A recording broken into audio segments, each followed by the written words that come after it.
It's bad enough And this no fun to be shivering. when the heat stops working My heat work off my stove. during the coldest week of the year. These are human beings in these buildings. Far worse All you hear this loud kaboom. when the furnace The ceiling caved in. isn't all that's broken. It's a bit of a chaotic scene. This week on Open Record, dozens of renters forced to evacuate, We want them just to take the essentials. and fingers are already pointing This is something that is not the city or the county's responsibility. as city leaders turn up the heat on one of Milwaukee's largest rental empires.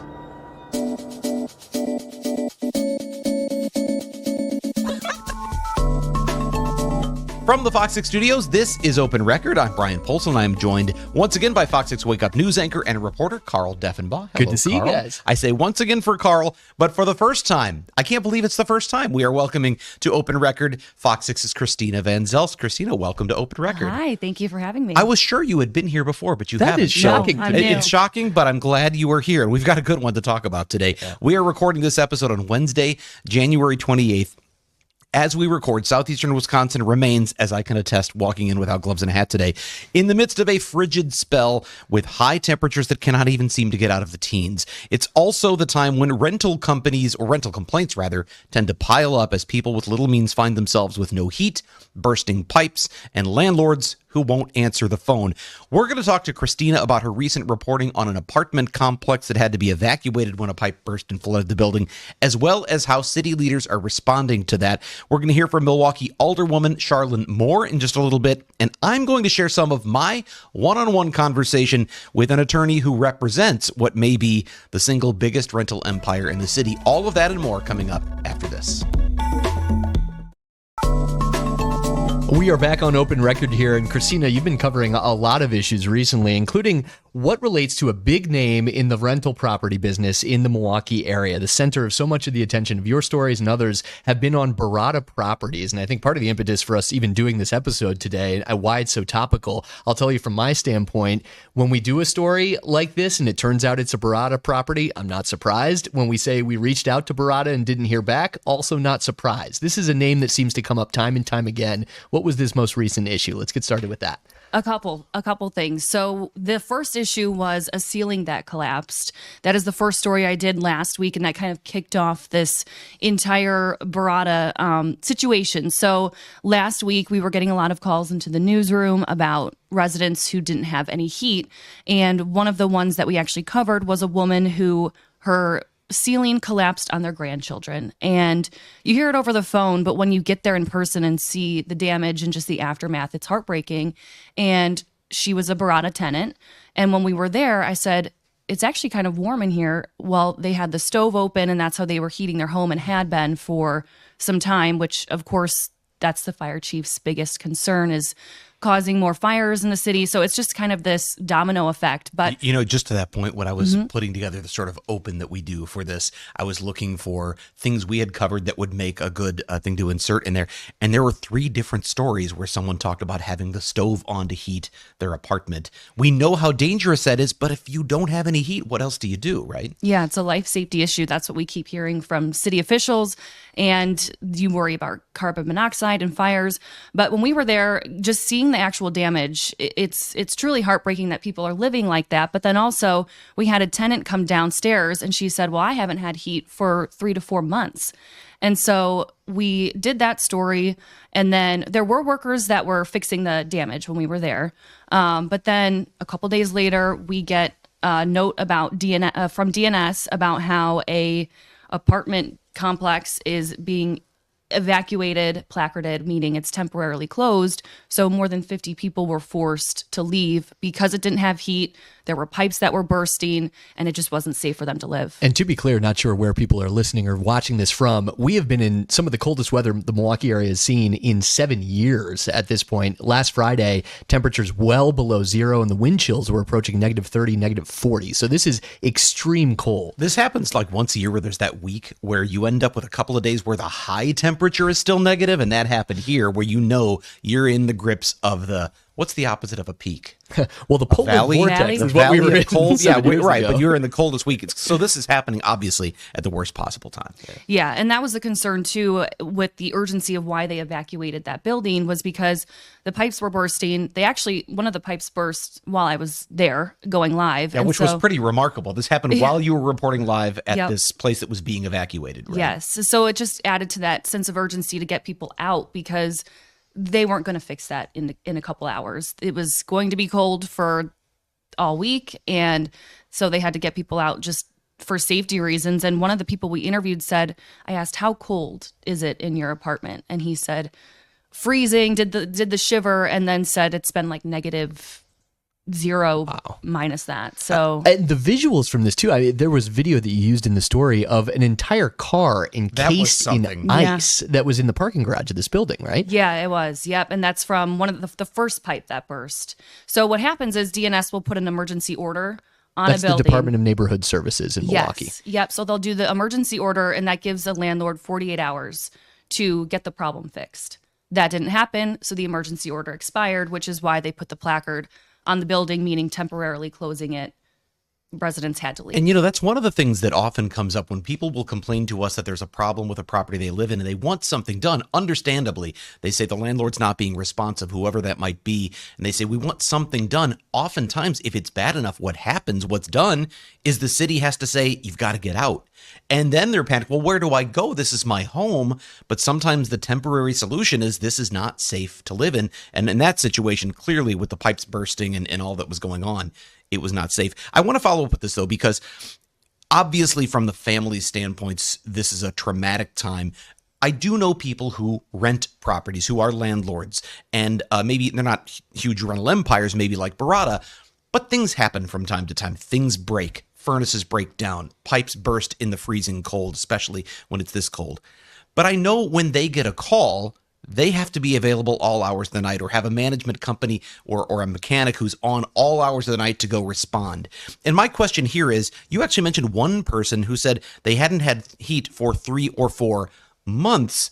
Were they calling Berrada Properties about this? What kind of response were they getting? That's where you start to go, okay, it's one thing to say things break, but what happens when those things break? Well, and that's an interesting point because this resident said that he had reported it, and then sometimes the heat would go on. It would go on for a day, and then it would go off. And we saw their thermostats; they were off when we were there, and they said sometimes they work, sometimes they don't. And the city says report this. If you don't have heat, report it to the city. They will get somebody out there within. You have to give your landlord 24 hours to fix it, but they will get someone from DNS out there to inspect. People are worried, though, that they're going to have retaliation against them. That is a crime, but that is a fear a lot of people have. And that plays into this larger question of who is Berrada Properties, right? And Bryan, maybe you can set this up a little bit better with some of the research and numbers that you've found. But we hear that name so often in a number of these stories or other things that come up. There was a major settlement with the Wisconsin Department of Justice over a year ago now. Berrada Properties, is there a person behind it? What is this organization? Well, and a lot of times when you get these larger rental empires, it's not always easy to find the person behind it because they do have a lot of shell companies and LLCs. In this case, Berrada Properties is owned and operated by Youssef Berrada. He goes by Joe. He's a Moroccan immigrant. I think he came to the United States when he was in high school. So he's been here a long time. But nonetheless, he's the guy. And a lot of people, reputedly, he's heavily involved. Like he's not like just a guy who's off, swimming in the ocean and somebody else is managing everything. He's very hands-on from what we hear. He has, it's not always easy to nail down. How many apartments does he own? They're easy to spot though. If you drive around the city of Milwaukee, anyone who is familiar knows that Berrada Properties can be spotted by, they have these boulders sort of around the perimeter of the properties. They have a signature look. And I'll talk about this a little bit later. Berrada is known for going in and taking maybe more rundown places and fixing them up, rehabbing them, then renting them out, obviously probably increasing the rent because they're better places. He does have a reputation for doing that. So there are a lot, but we're talking about thousands of rental properties in the city, right? I think we found a document that said it was something like 9,000 rental units. Yeah. And most of these are multifamily, if I understand right, like the place that you were reporting on, Christina. Yeah, and most of those units too look like they're in the city's northwest side. And I will say too, I'm shocked you got a hold of anybody there because over the last week that I've been doing these stories, we've tried to get in contact with somebody at the office. We went there in person. They have a couple locations throughout the city, but emailed, called, and I haven't heard back. I was surprised too. It's the first time I've gotten a call back from Berrada on any story I've done, and it was. I'll talk more about it later, but it was an invitation to be here on this podcast, an invitation directly to Joe Berrada, and I didn't hear back from him. But we'll talk about who I did hear back from and how that went. I can't a little bit wait later on to hear that part of the conversation. It was That's a gonna be fascinating good. conversation. Christina, one of the people that you did hear from was a former employee of Berrada. So they employ hundreds of people who run these properties for them and work with tenants throughout the city. Really interesting to hear her take on kind of being in the weeds, working for Berrada and some of the issues that she saw over the years. Tell us about her. Yeah, so she was at the press conference that the city held after that apartment building was, I don't want to say evacuated, but placarded. Yeah. And she had worked for Berrada for 5 months. And that's all it took for her to say, this isn't for me. She mentioned tenants and how she saw them being treated and just the living conditions that she saw. And she said something like, I didn't want my hands in that. So she worked there last year. She was a property manager for several properties on the north side. And she just spoke out in terms of saying she had seen this for herself and was at that press conference just to show support that something needed to be changed there. That press conference you talk about, there was discussion of the possibility of an ordinance that would get tougher on chronic violators, landlords with a lot of properties who are often found with violations. And one of the people who can tell us a little bit more about that, we're going to talk to in just a minute here. I want to say this too. You guys know we get calls from a lot of people. And a lot of times I feel like sometimes it's not a story, but you just try to direct someone to resources. You try to help them out, steer them to a place that might be able to help them because they don't know where to go. I've often called it kind of like constituent work. We're not elected, but you're just trying to help somebody out. It's not going to be on the news. It's not anything anybody else needs to know. We're just trying to help a person out. Well, when it comes to constituent work, Charlene Moore knows all about it. She is an alderperson for the 10th District in the city of Milwaukee, and she is going to join us here on Open Record right after this. We are back on Open Record, and we want to welcome 10th District Alderwoman Charlene Moore here to the podcast. First of all, I want to say you are like at a symposium or something, and you are squeezing this in. We are so grateful for you taking the time to be here with us on Open Record. Thank you. Thank you all so much for the invitation and the flexibility. Yes, just shout out Mentor Greater Milwaukee. Does some really amazing work. You and Christina have talked to each other a little bit lately because of, and I think you were with her live on the air just recently when that apartment complex had to be evacuated. First of all, tell me a little bit about that situation and kind of how that night went for you. How did you come to end up being out there sort of live at the scene? It seemed a little chaotic. Yeah, no, absolutely. Just as an elected official, and it's also my neighborhood. So I live in the Merrill Park neighborhood. And when I found out that the city was actually going to close down the building, I knew that I just had to be present. A few things to see what was going on, to connect with residents, as well as to see how this process worked. As a new elected official is very, very important for me to understand how city function, how the city is governed. And so having that experience, it was shocking and eye-opening all at the same time on one of the coldest days in the city. It was freezing. It was absolutely cold. Christina discussed some of what she saw that night, but since you were there as well, maybe what stood out in terms of the living conditions that these people were trying to really survive in on that night and other days before that? Yeah, what I think one of the primary things that stood out to me is that one of the staffers that called me earlier from Berrada said, "Hey, I have a car full of heaters." And you all, when I walked into those apartments, the hallway was warmer than the apartments. You would be better off living in the hallway. And so there was no way that one space heater or two space heaters would have warmed those apartment units.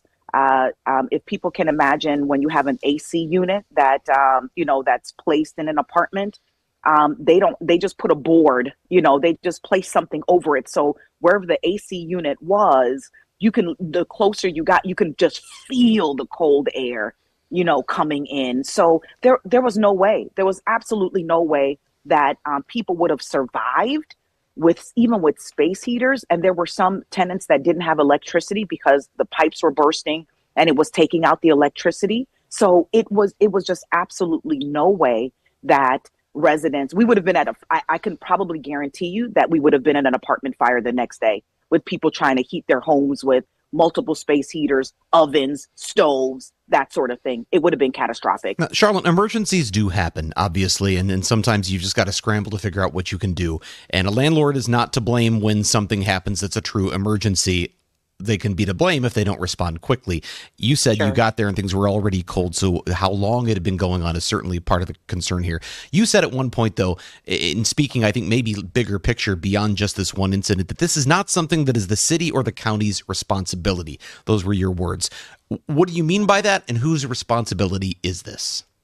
Absolutely. As a landlord, it is your responsibility to maintain your building, plain and simple.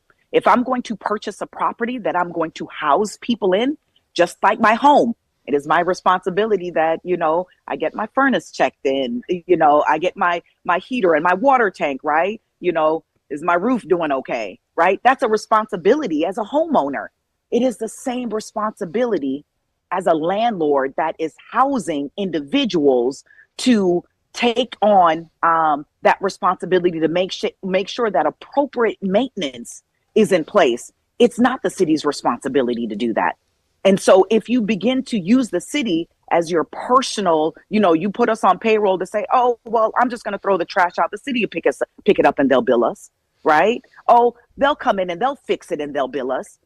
We can't have that sentiment, especially as we're looking for the city to grow when we talk about having more housing and options for housing. One of the things that stood out to me was just the lack of tools to hold these landlords accountable when it comes to that. So can you talk about the challenge the city has there? Yeah. And so I want folks to understand that, there's a lot of things because, once I did the press conference, more calls came in, more text messages came in, more social media messages came in, and people were just simply saying, why can't you all do, what is it? Why is it that you can't hold, landlords accountable? And we have to let people know that there are state regulations that prohibit us from doing particular things. So it's not like, we're just giving people a slap on the wrist. That's not it at all. The issue is that we have to adhere to the law. So with Alderman Bauman's, what he's thinking about, looking at, residents or landlords that continuously, have these infractions, it still has to go to the city attorney and it has to be legal and enforceable. So we cannot do anything that isn't legal and enforceable. And that is where our problem comes in. We want to hold every landlord accountable, but we got to figure it out. To that extent, your colleague, Alderman Bauman, has been specific about Berrada Properties in the past. In fact, a couple of years ago, he wanted to pass or wanted to pass a resolution, I believe, that was going to create a task force that would target Berrada Properties complaints specifically. Because of that, it didn't go anywhere. He actually got a pretty strongly worded letter back that you can't single us out. But it does seem there is concern about this particular rental empire, Berrada. Can you talk a little bit about that from your perspective, not just as a council person, but you've been in the community a long time, even before you were elected. Do you have concerns specifically about Berrada, or do you think they are one among a number of problem players when it comes to timely handling violations? Yeah, thank you for that question. And I'll answer it in this way. Because we have an entity, right, that has about 60% of the rental property in the city, it feels, right, that we're picking on this one entity. And the press conference on Monday was simply about I want to hold all landlords accountable. If you have property that are housing people, this goes out to everyone. It just so happens that we have one particular landlord that owns so much property that it has absolutely gotten out of control. And again, I want to let people know, we want to partner. We value, landlords that provide a service to our residents. But what we don't value is when they don't do it appropriately, when the management isn't in place, the maintenance isn't in place. I will go to bat for anybody that's doing the right things. Let's figure out how to support those folks. But for those individuals that are not, that's where the rubber meets the road. And that's where we have to put our foot down to say, you know what? We're going to hold you accountable. I just want to clarify one thing. You said something about 60% of the market, and I don't know where that data is coming from. We're trying to piece together from available sources just what percentage of the market Berrada has. Is that, can you tell me more about that figure? Yeah. So, and I might be a little bit off, but all I know is he holds most of the rental property here in the city of Milwaukee. I know that he's out in Racine. I know that Berrada is in other spaces as well, but he has the market locked here. So, so there's a high probability that if you leave one Berrada property, the probability of finding something different is just a little bit slimmer, right? Because he holds so much of the market. We do need to find and get you some accurate data points just so that our community know, compared to him, who's the first, who's the second, who's the third. I don't have all those data sets, but I know that he holds a large percent of the rental market in the city. Since these are your constituents, your neighbors, as you said as well, how is Joe Berrada viewed in your community? Because in our previous discussion, which I don't think you heard, Bryan spoke to the fact that on their side of things, they would say they go into a lot of blighted properties, turn them around, reopen them. This is available housing for lower income Milwaukeeans. How is that company viewed from the people that you work with every day? Yeah, I hear a lot more on the negative side, unfortunately. And again, this isn't all doom and gloom. There's some people that live in some of his properties, and again, I don't want to make this all about him, but, again, he holds most of the market. There are some folks that live in some of his properties, and some of them are run well, right?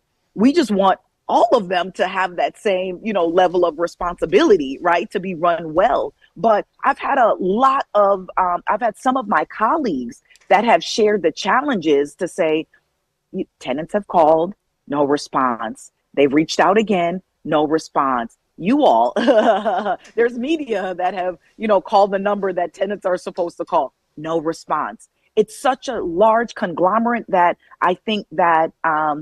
Berrada has just gotten over his head, and he's created a system that isn't sustainable.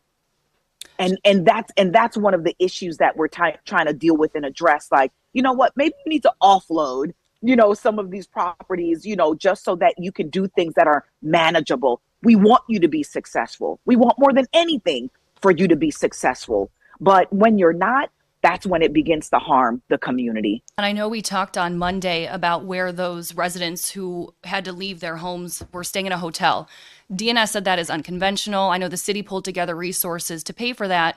It sounds like tomorrow is the last day they're going to have that hotel. Can you update us on where those people are going to go and once that hotel week-long stay expires? Yeah, unfortunately, I don't have a lot of information in regards to where individuals are. I do know that there have been caseworkers that has been supporting those residents. You started with, it was uncustomary that, DNS did this. Absolutely. They're not in the business of rehoming people, from a landlord that didn't maintain their property. That's not the city's responsibility. We took resources from, if a house was on fire, okay, we need somewhere for a resident to stay. There was a natural disaster or catastrophe. We utilized those resources to support people that wasn't our responsibility to support.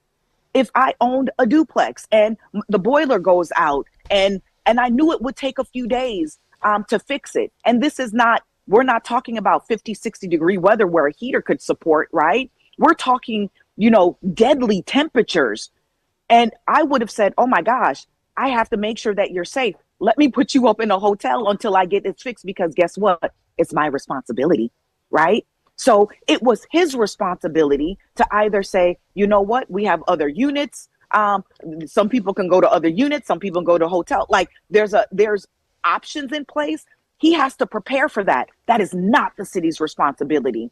And I hate that we've had to utilize resources, which more than likely we won't get back. So last thing I want to ask you before we let you go, because I know you've got to get back to your symposium, but is there an ordinance you expect that will be introduced? What's the time frame? And what do you think that ordinance is intended to do? Is it going to dramatically increase fines? What do you hope to actually accomplish here?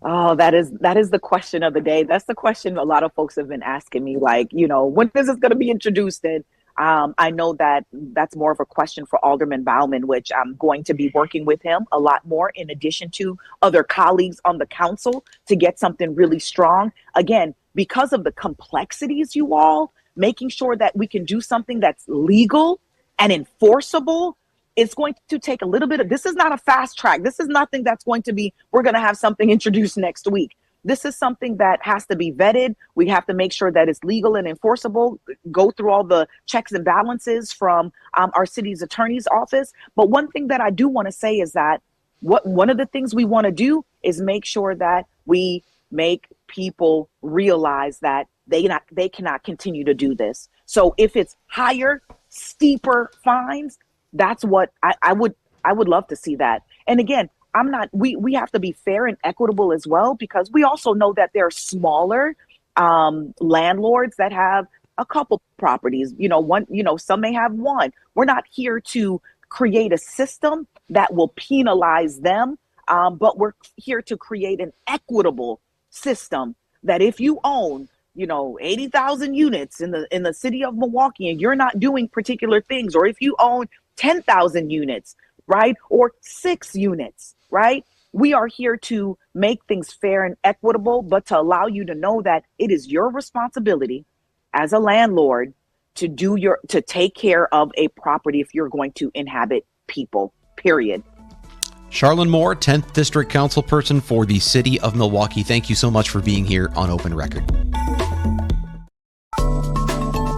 We are back on Open Record. Before we get to what I said we were going to talk about, right at the end, we were talking off recording with Alderperson Moore, and she said there are a couple of resources she definitely wants people to know about. Yeah. They're really trying to track this right now. And one of those is if you go to the Milwaukee.gov website, it's Milwaukee.gov/no heat. Altogether, no spaces. So Milwaukee.gov/no heat. If you have a concern that heat has stopped working in your rental unit, they want to track this. They want you to let them know there. Another thing I think I'll mention too is that, and you said there's a phone number too, right? Yeah, phone number. If you want to call the city, if that's easier for you, the number is 414-286-CITY. Again, that's 414-286-CITY. This made me wonder, do our phones still have the letters they do. on those? Do they? Okay. Because I think back, they do. Okay. Because like back to the old dial or the touch phones that would have that and you knew it was there. Anyway, I want to mention this because I think one of the things we hear a lot of people doing is when a landlord isn't being responsive, they say, well, I'm not paying rent until you fix my whatever. And that's where people get themselves in trouble. Yeah. Don't stop paying rent,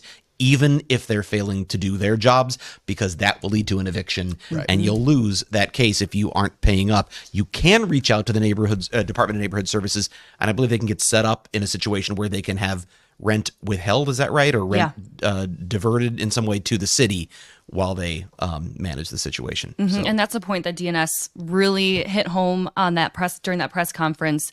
Pay your rent, pay it on time, because that can be used against you. So it sounds a little bit weird to be paying for a place you're not staying at for, like these people, for over a week, but pay the rent just so that you're protecting yourself. You're in the stronger position then if it does come to that. Mm-hmm. So, yes, let's get to, I feel like it's one of those memes where you grab the popcorn, because this has been the part of the podcast I've been most looking forward to since Bryan told us a little bit about this phone call that you had yesterday. So as I mentioned earlier, we try to reach out to Berrada Properties directly every time we do a story. Christina, you mentioned it as well, that you try on each and every one of these stories to get their viewpoint, their side of things, as we try to do as good journalists here. Well, Bryan, you got a rare call back from someone connected to Berrada Properties, not Joe Berrada, who we've talked a lot about already, but the lawyer of the company. And take it away, because it turned out to be quite the phone call. So it's interesting because you mentioned you guys don't get these calls back, and I thought here we're going to be talking a lot about Berrada Properties in a 45-minute or an hour-long podcast, and I don't. It's certainly not fair journalistically to not offer him an opportunity to take part. So I reached out to the best phone number I could find for him, and I said, Joe, we are doing doing a podcast. We're talking about this recent evacuation and about the city's concerns about your overall rental empire and this possible ordinance. We'd love to have you on to hear your point of view. And I didn't know if we'd hear anything back, but this is a different format. So I thought there's a possibility. Maybe this is a chance to talk. It's not just reacting to an incident. It's let's talk bigger picture. I didn't hear back from, and I say Joe Berrada, that's the name he goes by. Yusef Berrada is his given name. Joe is the name he goes by. But I didn't hear back from him. I got a different Joe who called me, Joe Goldberger. He introduced himself and he said, we received your invitation to be on the podcast. And he said, that's not going to happen. And I thought, okay, well, thank you for calling to let me know. But he said, can we talk off the record? And this is the attorney. This is the Berrada attorney, Properties. Joe Goldberger, who was with, I think it's North Shore Legal. He said, can we talk off the record? And I understand a lot of times people want to do that because they want to kind of fill you in on something they don't want to be quoted on, but they want you to know as a journalist, kind of understand. And sometimes that can make sense in a given situation. In this situation, I was very leery because they're already in the news. There's already questions about how they've responded or reacted to people who don't have heat. And I'm afraid he's going to tell me things that I'm going to know, but I can't tell you here in this podcast. And I told him that. I said, that puts me as a journalist in a really bad spot, that I know things, but I have to pretend I don't know them. That's not a service to our listeners, to our viewers. I'm wondering if you could maybe explain to our viewers as a setup for this What does off the record what mean? does off the record actually mean? Maybe you see it, in a TV show or All the President's Men or something like that. But what our responsibilities are as journalists and what you were allowed to do with that information. I will tell you, there's no real legal meaning behind off the record. It doesn't mean anything, except there's sort of an understanding of what it means. And most sources say this is off the record. What they mean is, I don't want to be quoted and I don't want you to attribute this to me. I just want to tell you some stuff, but I don't want this to show up in a story. That's what they usually mean. But it's an agreement. And so if I say, sure, we can talk off the record, I'm communicating to you that I don't have any plans to go and publish this or broadcast this anywhere. Effectively, if you want to get into the real serious journalism and the way we view these terms, off the record is, I can't even talk to anybody else about what you've told me. I didn't hear it. I don't know it. I know enough to go try to confirm it somewhere else. Then you can get into other terms like, are you talking on background? Well, I can admit I know the stuff. I just can't admit how I know it or who told me. Or maybe it's not for attribution. I know it. It's from a source who's close to the case, but I can't tell you who. There's all these levels. And frankly, sometimes it feels like journalism games to me because the only real thing is we're two people who want to talk and you're saying, I don't want you quoting any of this. And I told him, I just don't feel comfortable when I'm about to go on a podcast and talk all about his client's company. You're going to tell me things I can't admit I know. It just puts me at a bad spot. So he asked for this to be off the record, but importantly here, you never agreed. I did not agree. And in fact, I explained why I couldn't agree. And he said, well, let me just tell you this. And he started telling me things. And I thought, well, I guess he wants to share anyway. He's feeling like this stuff is, because I said, what is so important that you could only tell me off the record and not tell me on the record? Help me understand. And he just kept talking. So we never agreed. But here's the thing. Frankly, a lot of the things he said, I think they serve his client's point of view. And so at the end of the call, he said, I better not be quoted in anything on the air in your podcast. And I said, I'm sorry. You kept talking to me. We didn't agree to that. And I think you said some things that are really important. So one of those things is very clearly, one of my questions is, why don't you respond to these calls? Why don't you want to do interviews? Why doesn't Joe Berrada want to do interviews? And he said, we don't trust the media. We've been misquoted too many times, taken out of context. He was particularly critical of the Milwaukee Journal-Sentinel, saying that they have an agenda and they've quoted him out of context, and he just doesn't want to take that risk. I explained that a podcast is the perfect sort of antidote to that because we can't misquote you. It's unedited. We're going to hear the whole conversation. People will hear what I asked. They'll hear how you responded, and it'll be in its entirety. He still said, no way that's going to happen. And I said, that's fine. You don't have to do the podcast. I'm just letting you know there's an opportunity. Charlene Moore brought up the number of rental units. I said, another thing we kind of are trying to get our hands on is how much of the market share do you have? And he said, that's proprietary. We're not going to talk about that.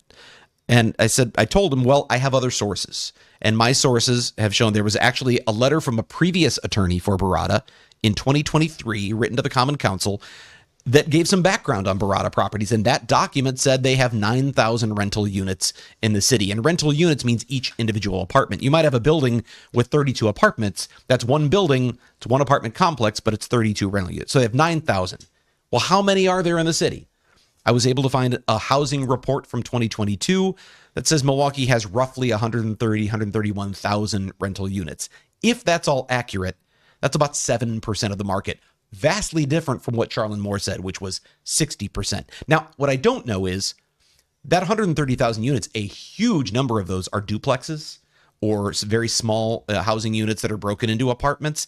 Berrada tends to own these larger multifamily buildings that are, 8, 10, 16, whatever it is, units. So I don't know if it's 60% of the larger apartment complex market. I don't know where she got that number, but I got that. I was wondering if there was an economic qualifier there too to the number that she shared. If it's 60% of A certain income certain level, low income whatever, level housing available in the city, something like that. Don't know, and we'll have to try to find that out. But from what I could find, it was around 7%. I asked him, "Am I way off base?" And he said, "I'm not going to answer that." So we don't know. We're doing our best to try to get that for you. One of the things he said, though, that I thought, and we brought this up earlier, is he said, people have called Joe Berrada a slumlord. And he said, Joe Berrada buys distressed properties from slumlords, and he rehabs them so people have better places to live. And then he said, nobody has done more for the city, in terms of housing, I think he means, nobody has done more for the city than Joe Berrada. And again, I said, then have him come on the podcast and say that. Have him come on and talk to us about that. And again, he repeated that's not going to happen. He was particularly critical, though, of Bob Bauman, Alderman Bauman, who he says has an agenda. And I said, well, what is that agenda? And he said he wants rent control. And I have not had a chance to ask Bob Bauman if that's true, but that is an accusation that he made. And he said that, but he has said that Alderman Bauman has targeted specifically Berrada Properties in a way that he believes what was unfair and even illegal. And to that point, he pointed to something I have confirmed. In 2023, Alderman Bauman did he drafted a resolution that called for neighborhood services or some sort of a task force to be created to specifically track complaints about Berrada Properties. It named Berrada Properties specifically. And he wanted those to be tracked so they could better determine the number of violations and how they were being responded to. That didn't really go anywhere. In fact, the attorney at the time, which was not Joe Goldberger, another attorney wrote a letter. Joe provided me with that 15-page letter back to the council, and it pointed out that this was unfair targeting, it was illegal, and all that sort of thing. And he reiterated some of these points. That was the document that spelled out some of the background about this company having the 9,000 units and so on. And then finally, toward the end of this call, actually, we were done with the call. We were done with the call. He was very frustrated that I was still going to quote him. He said, do what you got to do. I'm not going to listen to the podcast. And I said, okay, lost another listener, I guess. I said, the invitation remains open until 9:30 tomorrow morning. We'd love to have Joe Berrada come on. I got a phone call back a few minutes later, and he said, I've got a gift for you. And he used the term gift. I have a gift for you. And I said, great. What's that? And he said, I have a person who can come on, a representative of Berrada who can come on your podcast, but there's one condition. He can't do it tomorrow. This was yesterday afternoon. And I said, well, I'd love to talk to this person, but we're doing the podcast tomorrow. And he said, so you're not going to delay the podcast? No, this is what we're talking about this week. He said the person was a person named Archie. I don't know if you have that last name. I believe that's the same Archie that I was given when I went to one of the offices in person, and they gave me a sticky note with Archie's number and email. So that's who I've been trying to get a hold of for the last week. And he told me that Archie has a temporary illness and was not feeling well enough to do this today, but could do it later on. I said, well, could he do it Thursday? Because sometimes we record the podcast on Thursday. I would have been willing to postpone the podcast a whole day to get this person on here. But he said, no, what he has is could last several days. And I said, well, then we'd be glad to talk to that representative of Berrada at some point in the future, whenever he is available. But for now, we've got to go forward with the podcast. And again, he reiterated they don't trust the news media. They're not granting interviews, and he's not going to listen to the podcast. So that's where we are. You have a lot of contentious conversations, I would say, in your role as a Fox 6 investigator here. You're far more comfortable with them than I am, for sure. How did this compare to some of the other ones that you've had with people clearly on the other side of a viewpoint from other folks that we have heard from, including for this podcast and All the Women More? It's a good question. I didn't view it as the other side of what some of the people complaining are. I told them, I said, look, I imagine Joe Berrada has a lot of stake in this. This is his rental empire. He's put a lot into it. But when he doesn't return calls, if you're and I did tell him this, I said, if you're concerned that the city is saying things that are trashing Berrada Properties, and I ask for a response to what they're saying, maybe it's way off base, and you don't give a response, the only side the viewers or listeners hear is the people trashing Berrada Properties. So it's on you. And so it wasn't, I've had a lot more contentious phone calls than this. It was someone who I think had ideas of maybe we could stall them, or maybe we could talk him out of it. I don't know what he wanted to say to me off the record that he thought might change my mind. In the end, I think it was just a matter of being clear. We're going to do it. We'd like to have your side of the story, and that's it. I'm not going into this with any agenda myself. My only agenda is for our viewers and listeners to learn more about who is Berrada Properties and what can you do when your heat goes out. And I think that's what we've tried to do here today. Brian, do you know if they've ever gone on camera with any media story or coverage? I don't think we've had them on recently. But Not with me, and I don't know over the years if they have. Maybe in the past they have. But, I mean, Joe Berrada lives in Mequon. He's local. This isn't like one of those companies that's run from, states away. He's a local person. So it may well just be that they feel like they've been mistreated in the media. They've been, and he did say one thing at one point that I think said something. I think it was very telling. And this might be the quote he would at least want you to hear. But he said, "We're immune to this." Meaning, doesn't matter what you say, we're going to make money anyway. That was the way I took it. I don't know if that's what he meant, but he said, we're immune to this, so we don't need to do interviews. Perhaps that's why they don't. In this case, like I said, I tried my hardest to get him to do an interview. Maybe we'll still get to talk to Archie later on, but we didn't for this one. Well, that was also kind of the tone during that press conference from city leaders. They didn't name specifically any landlords, but that ordinance that Bob Bauman is trying to introduce talked about how they're hoping to increase fines from a couple $100s to tens of thousands of dollars to kind of make Put this some teeth in it, make it more of an impact for just that. As Charlene Moore said, though, they've got to make sure whatever they do is going to pass legal muster, so it could be a while before we see that. We are going to wrap things up for this part of the podcast, and we're going to go off the record right after this.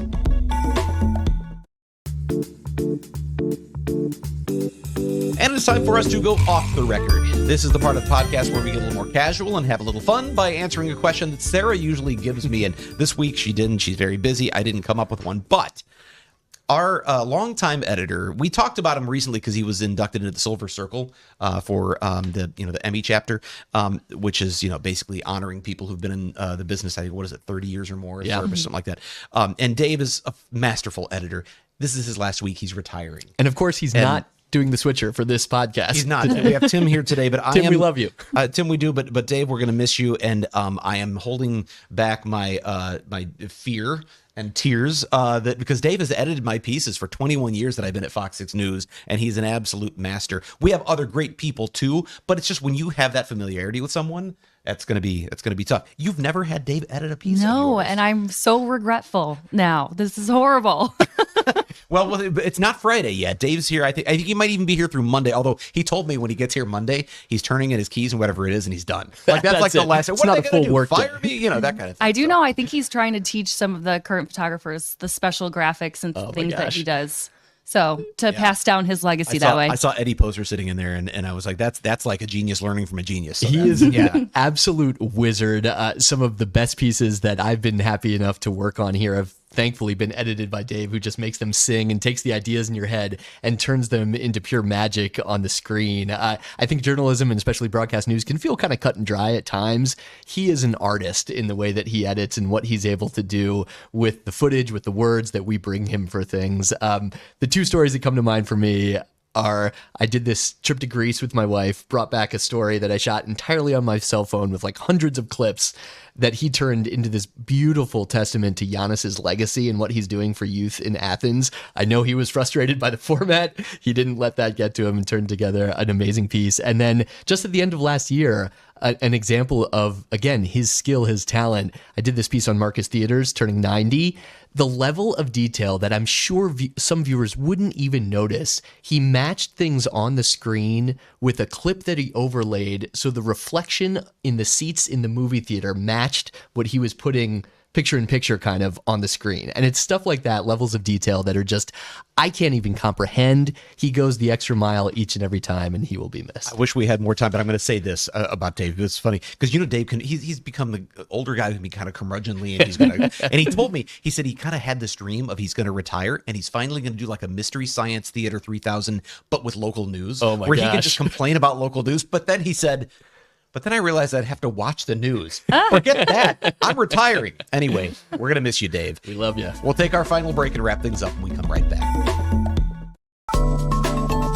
And that is all the time we have on Open Record this week. I want to thank, obviously, Carl once again, and for her maiden voyage, Christina, for being here on Open Record, Tim behind the scenes, and Jared Harrington, who's learning to do what Tim does, because we got to replace Dave, who won't be around to do it sometimes, too.